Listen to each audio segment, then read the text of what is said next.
দীর্ঘদিনের সংঘাত আর রক্তপাতে বিপর্যস্ত ইয়েমেনে আবারও বেজে উঠেছে সর্বাত্মক যুদ্ধের দামামা। সম্প্রতি হুথি বিদ্রোহী ও সরকারি বাহিনীর মধ্যে লড়াই তীব্র আকার ধারণ করেছে। 2022 সালে যুদ্ধবিরতির পর দেশটিতে আর কখনোই এমন ভয়াবহ পরিস্থিতির সৃষ্টি হয়নি বলে সতর্ক করেছে জাতিসংঘ। আন্তর্জাতিক রাজনীতি ও আঞ্চলিক প্রভাব বিস্তারের লড়াইয়ে আরও একবার খাদের কিনারায় ইয়েমেন। 2014 সালে ইরান সমর্থিত হুথি বিদ্রোহী ইয়েমেনের রাজধানী সানা দখল নিলে শুরু হয় এক দীর্ঘস্থায়ী গৃহযুদ্ধ।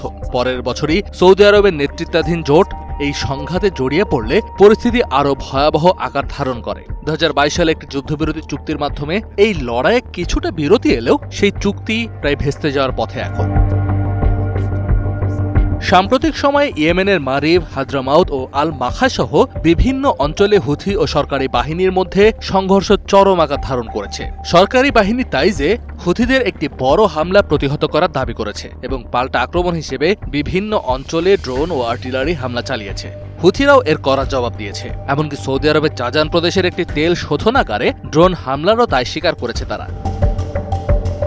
জাতিসংঘের ইয়েমেন বিষয়ক বিশেষ দূত হ্যান্স গ্রুনবার্গ বৃহস্পতিবার নিরাপত্তা পরিষদকে জানিয়েছেন, এই লড়াইয়ের কারণে সামরিক ও বেসামরিক প্রাণহানি বাড়ছে। তিনি দ্রুত উত্তেজনা কমিয়ে একটি শক্তিশালী যুদ্ধবিরতির আহ্বান জানিয়েছেন। তবে লোহিত সাগরে জাহাজ চলাচলে হুথিদের অব্যাহত হামলা ইয়েমেনকে বৃহত্তর আঞ্চলিক সংঘাতে টেনে নিয়ে যেতে পারে বলেও সতর্ক করেছেন তিনি।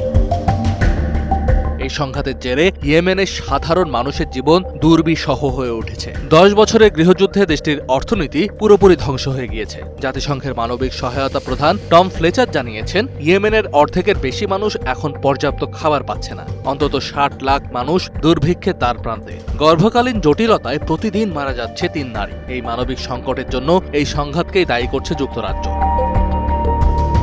বিশ্লেষকরা বলছেন, লোহিত সাগরে বাবাল মানদেব প্রণালীতে হুথিদের আধিপত্য বিস্তার ঠেকাতে সৌদি আরব এখন তাদের কৌশল বদলাচ্ছে। শুধু ইয়েমেনে নয়, পুরো অঞ্চলে নিজেদের নিরাপত্তা জোরদারে তারা পাকিস্তান ও তুরস্কের সঙ্গে নতুন প্রতিরক্ষা চুক্তি করেছে। লোহিত সাগরে জাহাজ চলাচল নিরাপদ করতে রিয়াদ একটি নতুন আন্তর্জাতিক জোটও গঠন করেছে।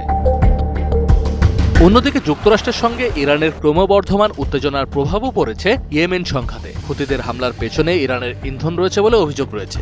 বিশেষজ্ঞরা মনে করছেন, হুথিরা হয়তো নতুন করে বড় যুদ্ধের প্রস্তুতি নিচ্ছে অথবা সরকারি বাহিনীর প্রস্তুতির আগেই তাদের দুর্বল করে দিতে চাইছে।